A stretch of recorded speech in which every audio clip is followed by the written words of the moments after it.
Hello viewers, আসসালামু আলাইকুম। Welcome to গল্পঘর 365 চ্যানেলে আপনাদেরকে জানাই সাদর আমন্ত্রণ। আপনারা সবাই কেমন আছেন? আশা করি ভালোই আছেন। আজ আপনাদের জন্য নিয়ে এলাম শুধু একবার বলো গল্পটির অন্তিম পর্ব। যদি গল্পটি ভালো লাগে তাহলে লাইক, কমেন্ট এবং সাবস্ক্রাইব করে আমাদের সাথে থাকুন। পাশে থাকা বেল আইকন প্রেস করে দেবেন যাতে আমাদের আপডেট দেওয়া ভিডিও আপনাদের কাছে পৌঁছে যায়। তাহলে চলুন শুরু করা যায় আজকের পর্ব। শামীমের এরকম আচরণ দেখে নিজেকে খুব অসহায় মনে হচ্ছে। মানুষ এতটা নিষ্ঠুর হতে পারে? মানছি, রাগ সবারই হয়, তাই বলে নিজের নিয়ন্ত্রণ ছাড়িয়ে যায় না। এতটা অমানবিকভাবে কাউকে কেউ আঘাত করে না। কেন এমন করছে? ও কি বুঝতে পারছে না আমার কতটা কষ্ট হচ্ছে? একটা মেয়ের অনিচ্ছা সত্ত্বেও তার সাথে দৈহিক মিলন করা কতটা কষ্টকর সেটা কি ও বোঝে না? ওকে দেখে মনে হচ্ছে কত দিনের চাহিদা মেটাচ্ছে। ও কি করছে ও নিজেই জানে না, একটুও হোঁশ নেই। এদিকে যে আমি কান্না করছি সেটা ওর খেয়াল নেই। এমন সময় আবিহা জেগে উঠেছে। ওর আমার যদি খিদে লাগে তাহলে আমি নিজে নিয়েই খেতে পারবো। কারণ শামীম বুঝতে পারল আমার শরীর হয়তো ব্যথা করছে, কারণ এখানে সেখানে রক্ত জমাট বেঁধে আছে। হাতে, গলায় কামড় আর নখের আঁচড়ের চিহ্ন, সবটাই ও দেখছে। তাই বুঝতে বাকি রইল না। আমাকে বলল, শরীর ব্যথা করছে তোমার? আমি কিছুই বললাম না, চুপচাপ বসে আছি। শামীম আবার বলল, খিদে পেয়েছে? খাবার গরম করে দেব? আমি বললাম, না, আমার কিছু খেতে ইচ্ছে করছে না, আপনি যান, ঘুমান গিয়ে।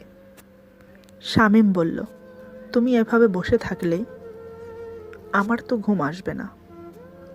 তার চেয়ে বরং চলো, খাবার খেয়ে ওষুধ খেয়ে তারপর ঘুমাবো। তুমি না খেলে যে আমিও খেতে পারছি না। আমি বললাম, আমি কি না করেছি আপনাকে? আপনার খাবার আপনি খেয়ে নিন, আমার কোনো আপত্তি নেই। এবার শামীম একটা চেয়ার টেনে বসলো। আমার দুটো হাত ধরে চুমো খেয়ে বলল, না, তোমাকে ছাড়া আমি খাবোও না এবং ঘুমও যাব না। তুমি যদি এভাবে সারা রাত বসে থাকো তাহলে আমিও বসে থাকব। আমি মুখে কিছু না বলে মনে মনে ভাবলাম, এ কেমন পাগলের পাল্লায় পড়লাম।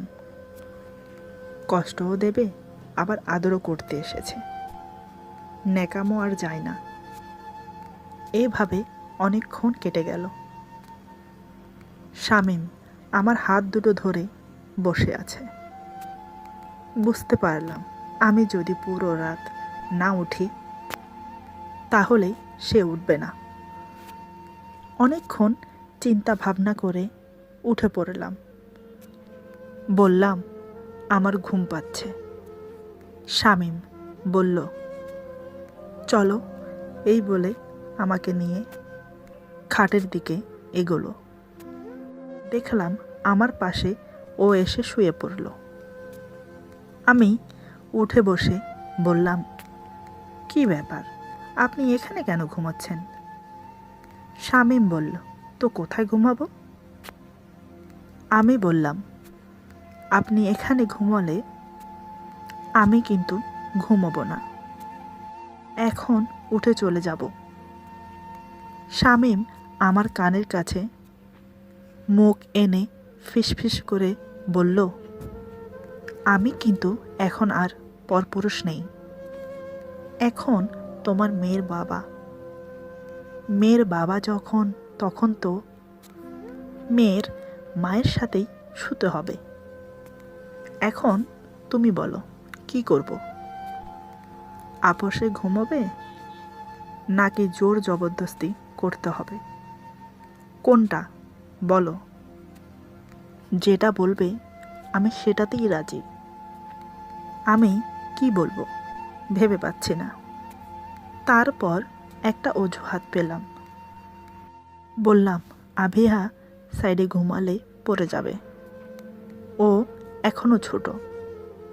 শামীম বলল, বেশ তো, একটা কাজ করি, নিচে না হয় বিছনা করি, তাহলে তো আমার মেয়ে আর পড়ে যাবে না। মেয়েও কাছে থাকলো আর সাথে মেয়ের মা, কি মজাই না হবে। শামীম কথাগুলো আমাকে বলছে রসিকতা করে, যাতে আমি একটু হাসি। মনে মনে ভাবলাম এই বুদ্ধিটাও কাজে দিল না। এবার বললাম, আমার শরীর ব্যথা করছে, আপনি এখানে ঘুমান, সমস্যা নেই, কিন্তু আমাকে টাচ করবেন না বলে রাখলাম।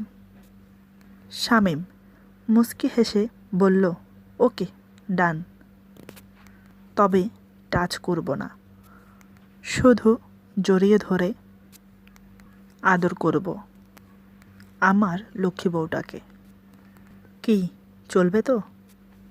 তারপর ফিসফিস করে বলল, নাকি আরও কিছু চাই? আমি বললাম, অনেক হয়েছে, আপনি কিন্তু অনেক কথা বলে ফেলেছেন। এইভাবে কথা বললে আভিহা উঠে যাবে। শামীম বলল, তাহলে তো আরও ভালো, মা বাবার ঝগড়া মেয়েও দেখবে, দেখবে মা কিভাবে বাবার সাথে শুধু ঝগড়া করে। আমি বললাম, কি আমি ঝগড়া করছি আপনার সাথে? আপনি তো আমার কোনো কথা শুনছেন না, সেই তখন থেকে একই কথাই বলে যাচ্ছেন। হয়তো আপনি এখানে ঘুমান, না হয় সোফায়। শামীম বলল, তুমি যে কি বলো না, বউ আর মেয়েকে ফেলে কেউ কি সোফায় ঘুমায়? আমি তো ভাই পারবো না, আমার তো বউ মেয়ে দুজনকেই চাই। আর দেখো না বাইরে কি সুন্দর রাত, এই রাতে বউকে আদর করতে খুব মন চাইছে। অভিমান না করে এসো, তোমাকে একটু ভালোবাসা দেই। আমি বললাম, আমার কোনো ভালোবাসা লাগবে না, বিয়ে নেই বউ কী করে হলাম? শামীম বলল, বিয়ে তো হবে, তুমি রাজি না হলেও হবে, আর তুমি রাজি হলেও হবে। আমি বললাম, আমি রাজি না হলে কিভাবে করবেন? শামীম এবার উঠে বসল, আমার মুখের সামনে মুখ এনে ফিস ফিস করে বলল, জোর করে তোমাকে যেমন নিয়ে এসেছি এখানে, ঠিক তেমনই জোর করে বিয়ে করব তোমাকে, আমার বউ বানাবো। এমনিতে আমার মেয়ের মা তুমি, বউ হতে আর দোষ কী? আমি বললাম, কথায় আছে না, কয়লা ধুলেও ময়লা যায় না। যত কিছু করি না কেন সবাই দেখলে একই কথা বলবে, ওই দেখো প্রথমে দর্শন করেছে, তারপর বিয়ে করেছে। সমাজে মেয়েদের দোষটাই সবাই দেখে। তাই আমি চাই না নতুন কোনো সম্পর্কে জড়াতে, আপনি বরং অন্য মেয়ে দেখে বিয়ে করুন, সেটাই ভালো হবে। শামীম বলল, কথাগুলো কি মন থেকে বলছো নাকি মুখ দিয়ে বলে দিচ্ছ? আমি অন্য মেয়েকে বিয়ে করলে তুমি সহ করতে পারবে? পরে দেখো আবার তোমার বুকে চিতার আগুন না জ্বলে, আর আমি আমার মেয়েকে নিয়ে যাব সাথে করে, পারবে একা থাকতে? শামীমের কথা শুনে ঘাবড়ে গেলাম। সত্যিই কি ও আমার থেকে আবিহাকে নিয়ে যাবে? বললাম, আপনি কি আমাকে ব্ল্যাকমেল করছেন? দেখুন, আবিহাকে নিয়ে একদম রসিকতা করবেন না। কি চান আপনি বলুন তো? কেন এমন করছেন? আরেকটা বিয়ে করে নিন না, তাহলে বউ বাচ্চা দুটোই পেয়ে যাবেন। কেন এমন করছেন আমার সাথে? শামীম বলল, আমার মেয়ে থাকতে আমি আর একটা বিয়ে কেন করব? দেখো, আমি তোমার কাছে কিছুই চাই না, শুধু এতটুকু বলছি, আমরা একসাথে থাকি। এই যে তুমি বারবার বলছো আমাকে বিয়ে করতে, সত্যি করে বলো তো, তুমি আমাকে ভালোবাসো না? বুকে হাত দিয়ে বলো তো। আমি বললাম, এই যে আমি বুকে হাত দিয়ে বলছি, আমি আপনাকে ভালোবাসি না। আপনি একটা না, হাজারটা বিয়ে করলেও আমার কিছু যায় আসে না।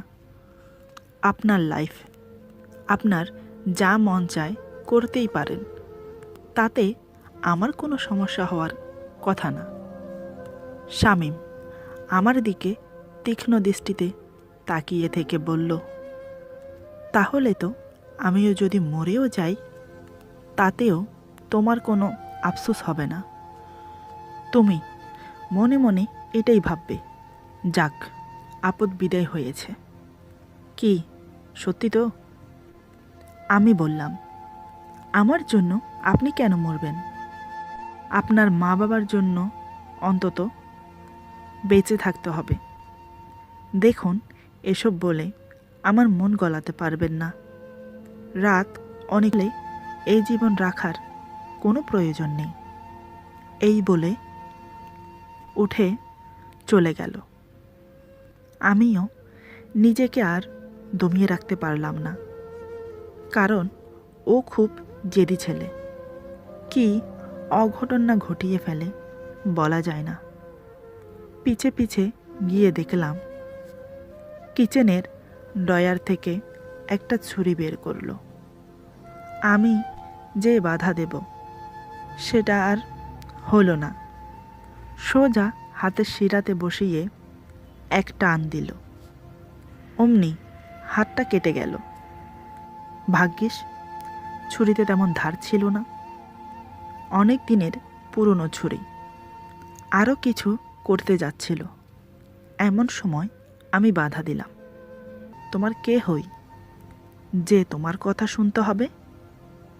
আমি বললাম, কেউ না হলেও একটা মানুষ না ঘুমিয়ে থাকবে কেমন দেখায়, তাই বলছি, চলুন ঘুমাবেন। শামীম বলল, এখান থেকে ওখানেই দাঁড়াও। আমাকে যখন ভালোবাসো না, তাহলে শুধু শুধু আমার কেয়ার তোমাকে করতে হবে না। এই বলে কিচেন থেকে বেরিয়ে রুমে গিয়ে জানালার পাশে বসল। তখনও কিন্তু হাত থেকে ব্লাড ঝরে মেঝেতে লাল হয়ে যাচ্ছে। এইভাবে যদি ব্লাড যেতে থাকে তাহলে সমস্যা হবে। আমি তোমাকে ভালোবাসি। শামীম চেয়ার ছেড়ে দাঁড়িয়ে, হয় বিয়ের জন্য ওয়েট করুন। শামীম বলল, এর জন্য পাপ হবে জানি আমি, কিন্তু মন তো মানে না। এত সুন্দর হবু বউ কোলে বসে আছে, কি করে নিজেকে কন্ট্রোল করি বলো? জোর করে থাকা আর আপোষে থাকা অনেক ডিফারেন্স। চলো না সারা রাত দুজনে ভালোবাসা দিয়ে জীবন শুরু করি আজ থেকে। বাধা দিও না প্লিজ। আমি কিছুই বললাম না, নিশ্চুপ হয়ে বসে আছি শামীমের কোলে। কথায় আছে না, চুপ থাকা মানে সম্মতির লক্ষণ। তাই শামীম আমাকে পাজা কোলে করে বিছানায় নিয়ে শুইয়ে দিল। এতদিন শামীমের স্পর্শগুলো কাটার মতো শরীরে আঘাত করত। আজ ওর পরশ আমার কাছে অন্যরকম অনুভূতি আর আনন্দদায়ক লাগছে। সেজন্যই বলে, দুজনের সম্মতিতে মনের মিলন ঘটে। আমাদের দুটোই হলো, এক মনের মিলন, দ্বিতীয় দেহের মিলন। শামীম আমাকে ভালোবাসা দিয়ে সমস্ত দুঃখ কষ্ট ভুলিয়ে দিচ্ছে। আমিও শামীমকে নিজের মন থেকে ভালোবেসে জড়িয়ে ধরে ভালোবাসা গ্রহণ করছি। তারপর আমার মা বাবা, শামীমের মা বাবা সব কিছু জেনে আর বাধা দিলেন না। ধুমধামের সাথে আমাদের বিয়ে হলো। বাসর রাতে শামীম আমাকে বুকে নিয়ে বলল, শুধু একবার বলো, ভালোবাসি ভালোবাসি ভালোবাসি। শুরু হলো আমাদের নতুন সংসার। এখানেই সমাপ্ত। আল্লাহ হাফিজ।